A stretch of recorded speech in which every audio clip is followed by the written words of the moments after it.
significant contributions to the empire was to divide the top-tier leadership up so that it could rule more efficiently. The empire had grown too large to be governed by a single emperor, and so he selected a co-emperor and divided their regions of oversight between the western and eastern realms. Since the issue of succession had been a cause of unrest in previous generations, Diocletian sought to forestall that by assigning junior Caesars for both himself and his co-emperor. When either emperor then stepped down, there would be someone waiting in the wings, pre-designated to take control. The idea was that when their successors stepped into the role of being co-Augusti, they'd appoint new junior Caesars to follow after them. It was a solid plan, and it worked well while Diocletian was the senior Augustus. But when he retired to raise prize-winning cabbages, the other rulers decided they liked power and chose not to relinquish it.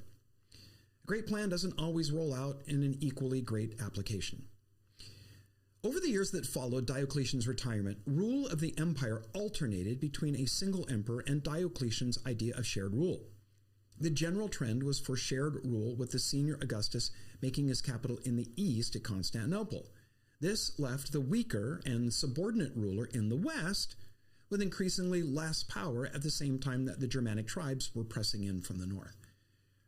What eventually spelled doom for the Western Empire was that Rome had forged treaties with some of those Germanic tribes, turning them into mercenaries who were armed and trained in the Roman style of war. When Rome stopped paying them to fight for Rome against their Germanic brothers, it was inevitable that they would join them in fighting against the rich pickings of a decaying empire that could no longer field armies against them. We've seen previously, as the barbarians pressed into the Western Empire from the north and the east, civil authorities had diminishing ability to do anything about them. People began looking to the church to provide order, because the church was gifted with some remarkable leaders who genuinely cared about the welfare of the people. They managed to hold the decaying empire together for a time. Pope Leo even managed to meet with the Hun leader Attila as he prepared to march on Rome.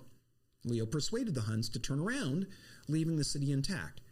But Leo didn't have much luck with the Vandals who arrived a few years later. He did manage to persuade them to limit their sack to plundering and pillage. The population was saved from death and rape. After a 2-week loot fest, the Vandals boarded their ships and sailed away, leaving the city otherwise unmolested.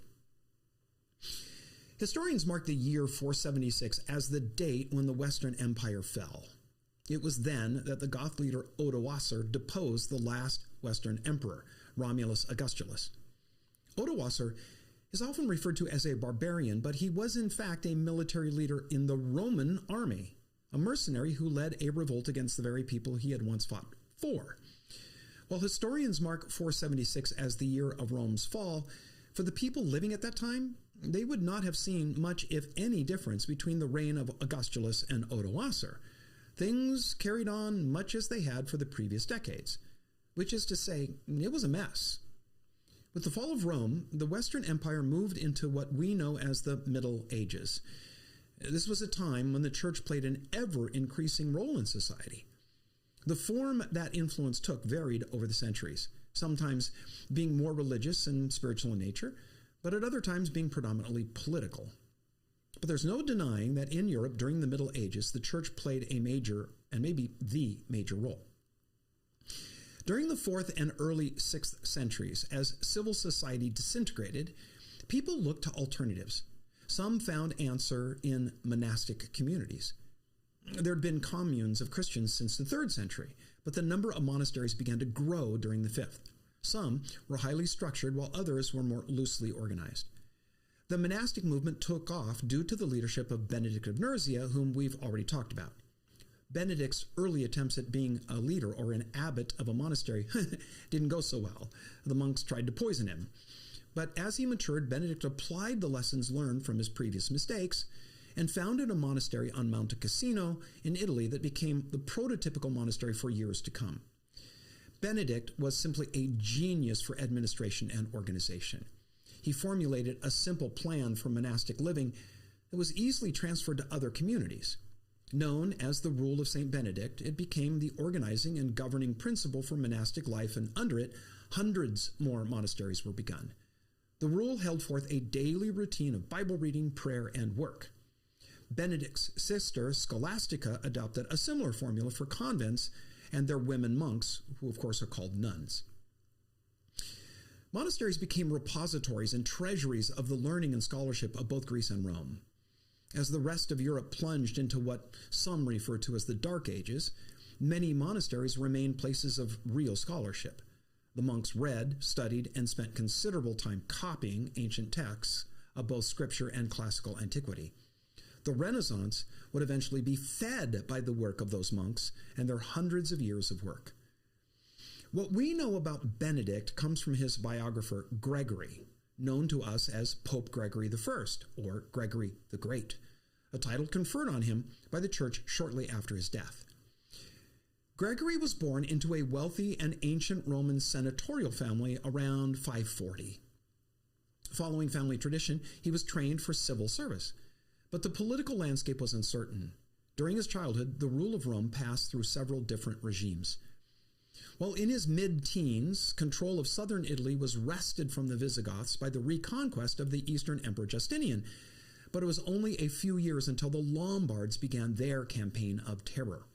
They burned churches, murdered bishops, plundered monasteries, and turned the verdant fields of Italy into weed-strewn wilderness. When he was 33, Justinian appointed Gregory as the prefect of Rome, which was the highest political position in the territory. Gregory was now responsible for the economy, food provisions, welfare of the poor, reconstruction of the now ancient and badly decayed infrastructure of Rome, things like baths, sewers, streets. His appointment came in the same year that both the Pope and the imperial governor of Italy died. A few years later, Gregory resigned his office. Now, it's rare when someone who wields great power walks away from it, but that's what Gregory did. The death of his father seemed to be a turning point for him. And one wonders if it wasn't his father's dreams for his son that had moved Gregory into a political career to begin with.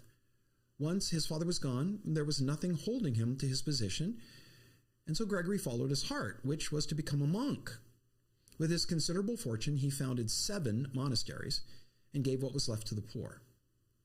He then turned his family home into another monastery. As Bruce Shelley puts it, he exchanged the purple toga for the coarse robe of a monk. He embraced the austere life of a monk with full devotion to the rule of St. Benedict. As much as Gregory desired to dissolve into obscurity and live a life of humble devotion to God, his outstanding gifts as an administrator, well, they had fixed a reputation to him that he was unable to dodge. In 579, Pope Gelasius made him one of 7 deacons of the church at Rome. He was then sent as an ambassador for the Pope to the imperial court in Constantinople. He returned to Rome in 585 and was appointed abbot of the convent that had once been in his house. Gregory was quite content to remain an abbot and would aspire to no higher office, happy to finish his sojourn on earth right there.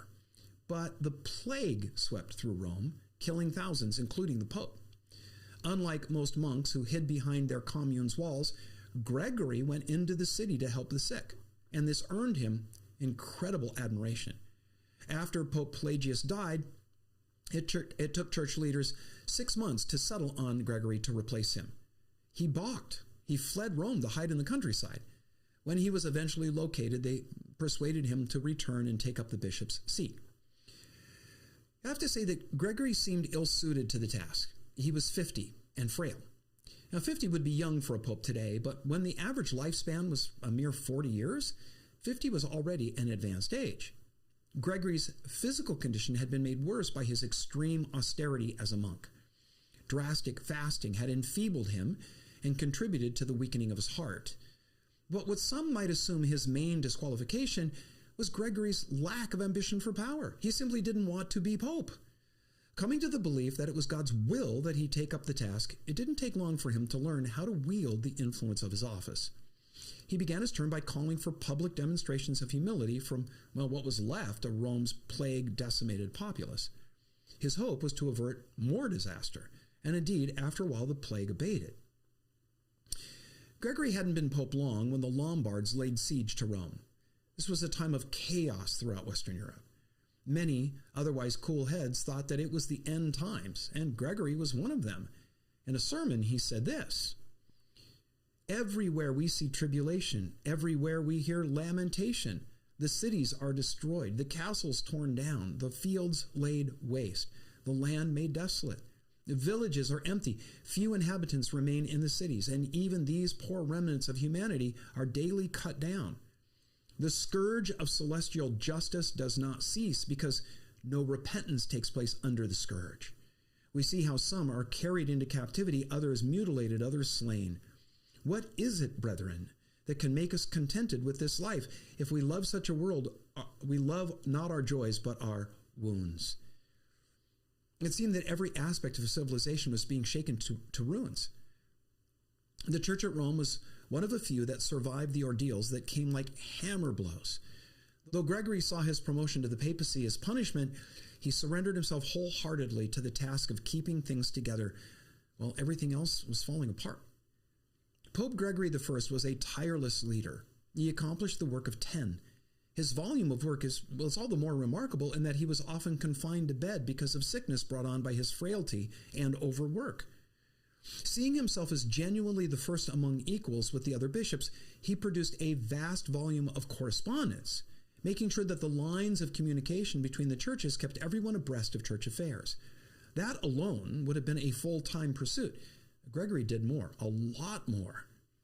He knew from both his time as a monk and in watching his brothers in the monastery that the quality of one's work for God is directly proportional to the heart's devotion to him. And so in his book called Pastoral Care, Gregory reminded spiritual leaders to never be so preoccupied with work that they forgot their own souls. But there was a much needed counterpoint to that.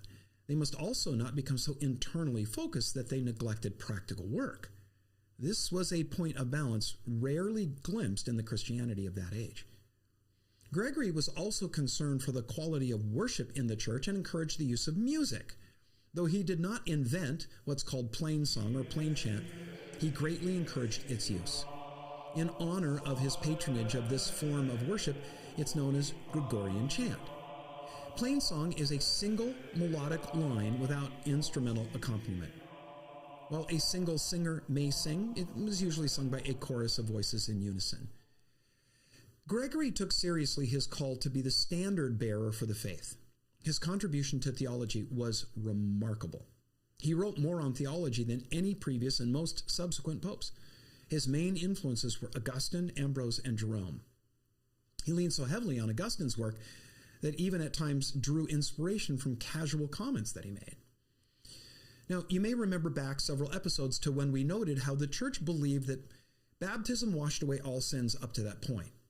Well, what happened to those sins committed after baptism? Ones not confessed before death and had not been expiated by penance. Augustine had mused on how God might, maybe, possibly, remove these sins after believers died.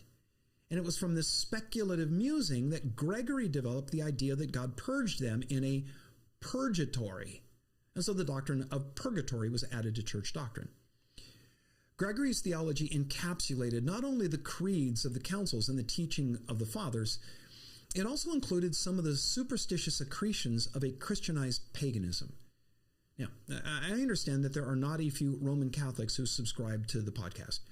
I've been greatly encouraged by their kind remarks and have considered some of the suggestions they've made. Even at points of disagreement, most have been very courteous and have used a heavy dose of tact when we're dialoguing. I say that because in what follows, I suspect that some will think that I'm needlessly tweaking the sensitivities of our Roman Catholic brothers and sisters. I hope I'm not, but that I'm presenting an accurate view of the history here. To illustrate that, let me pose this question. How do we get from the picture of Christian fellowship and the kind of church service that we find in the New Testament and the earliest descriptions of them to the elaborate, formal, highly structured and stylized services of the medieval and later church? There's an obvious discontinuity between them. When did pastors begin wearing elaborate robes, headgear, and start carrying a gilded and bejeweled crozier? To put it bluntly, from whence all the complex ritual and lavish accoutrements? I don't think anyone imagines Jesus conducting such a service, or even Peter. So it's a legitimate question to ask when these things were adopted and became a part of church liturgy. The answer is, as the Western Roman Empire folded and church leaders became increasingly looked to provide governance, they also began to affect some of the trappings of political office. As Christianity became the favored and then the approved religion of the empire, an all too common syncretism began to blend pagan and Christian practices. All Gregory did was standardize this syncretistic blend and bequeath it to the Church of the Middle Ages.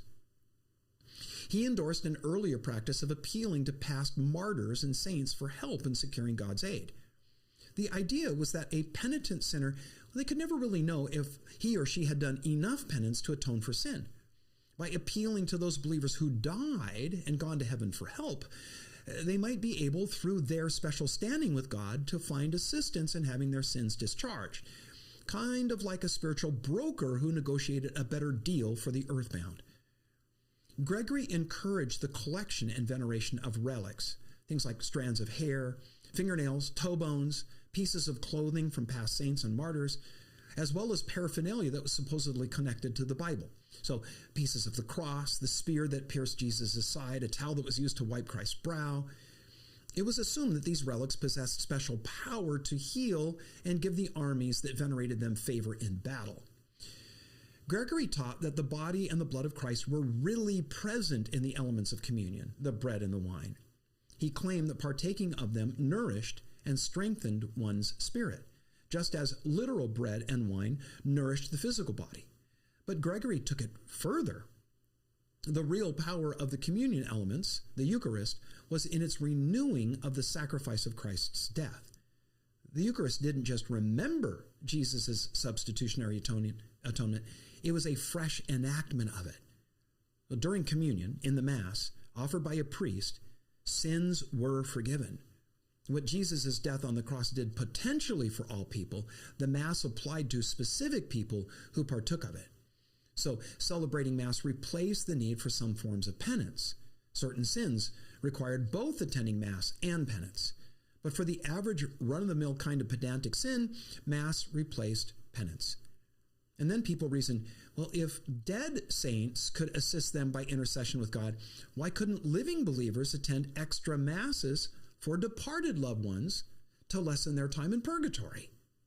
Light a candle, say a prayer, attend an extra Mass, and you might shorten Uncle Giacomo's sentence by a week. This theological base, fashioned by Gregory, would be used hundreds of years later to sell indulgences, and Johann Tetzel's clever fundraising ditty, "When in the offering box the coin rings, another soul from purgatory springs."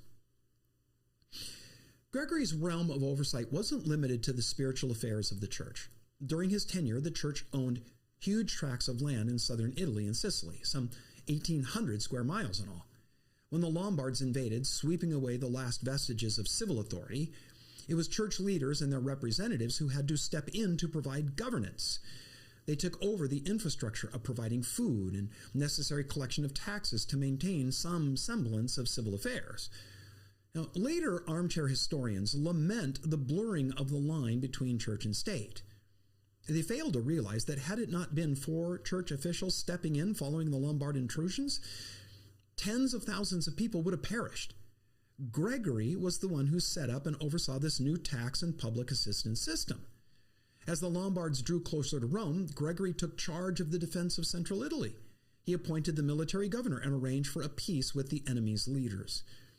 So think of this now. Gregory was trained from youth for political office and had served well in that capacity until his father's death, when he resigned to seek the quiet life of a monk. When the plague gutted both the church and the civil sphere of capable leaders, Gregory was drafted to take the reins of the church. The Lombards hammered the last nails into the coffin of Roman civil government, requiring, for the sake of public welfare, that Gregory mobilized the leadership of the church to step up and follow his lead of taking on the task of civil authority. Though Gregory greatly expanded papal influence so that from his day on, the Pope was a central figure in European politics, his motive for all that he did is seen in his simple concern for the welfare of the needy, as demonstrated by his refusal to stay safely behind the walls of his monastery when the plague was ravaging Rome.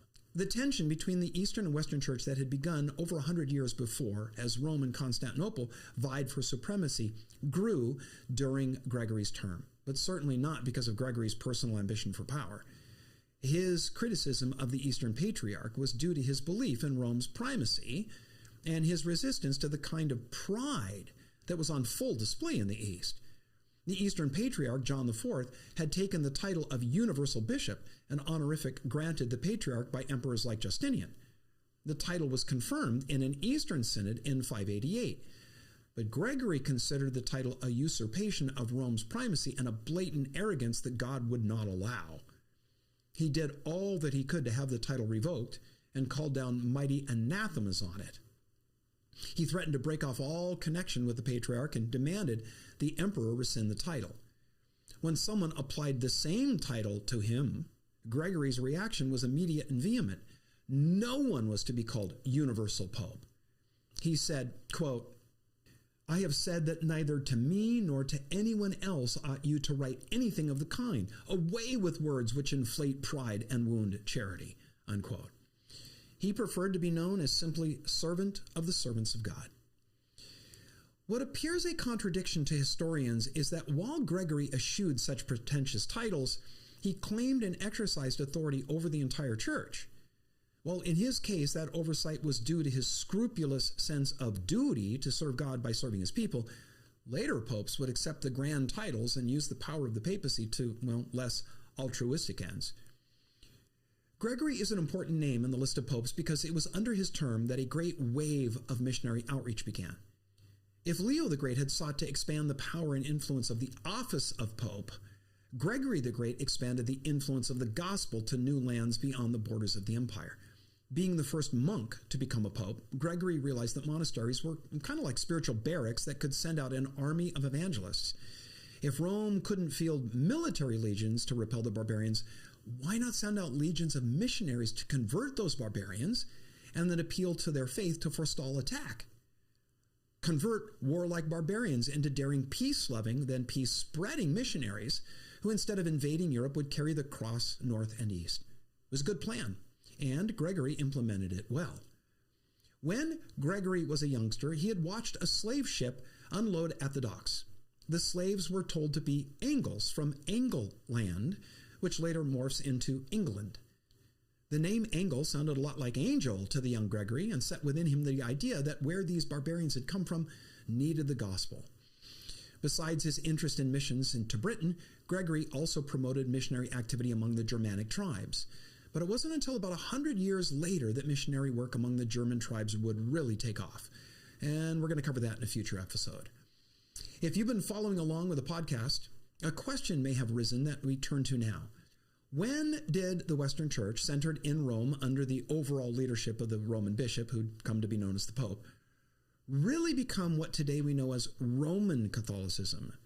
Well, there was no one day that the church transitioned from being the Apostolic Church into the Roman Catholic Church. It was a slow, steady series of events that saw the Roman bishop be looked to as the mostly undisputed ruler of the Western Church. And I say mostly undisputed because while the Eastern Church centered in Constantinople, Antioch, and Alexandria honored Rome's bishop as first among equals, there were always a handful of Western bishops who esteemed the lead pastor at Rome in much the same way. They didn't see their role as the bishop of their city as in any way under a Roman pope's authority. And don't forget that the term Catholic, which technically just means universal, it carried none of the denominational freight that it does today. The word simply meant the faith that followed the creeds set out by the ecumenical councils.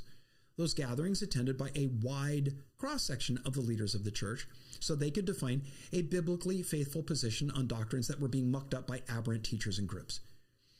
An ultra-simple definition then of Roman Catholicism is that branch of the Christian faith that embodies the early creeds of the church as it coalesced in Europe, led by the church at and the bishop of Rome. As generations passed, Roman Catholicism would take on much additional doctrine to that embodied in the early creeds. The doctrine was most often decided by the Roman bishop, whose power and authority grew so that he replaced the councils. So while it's difficult to name a date when Roman Catholicism became, Roman Catholic, many church historians suggest that Gregory's appointment as Bishop of Rome in 590 is as good a place as any to drive that stake into the church history timeline. Though Gregory refused the title Pope, he set up the system of church government that framed the entire medieval period and is today called the papal system. Gregory set a uniform liturgy to be used in the churches and did much to ensure that all the churches would walk lockstep with Rome. When he died in 604, worn out after 30 years of hard work, his epitaph proclaimed him God's Consul. It's an appropriate description of the man who'd spent his life and career wholly in God's service, but wielding both secular and spiritual power like one of the ancient Roman rulers.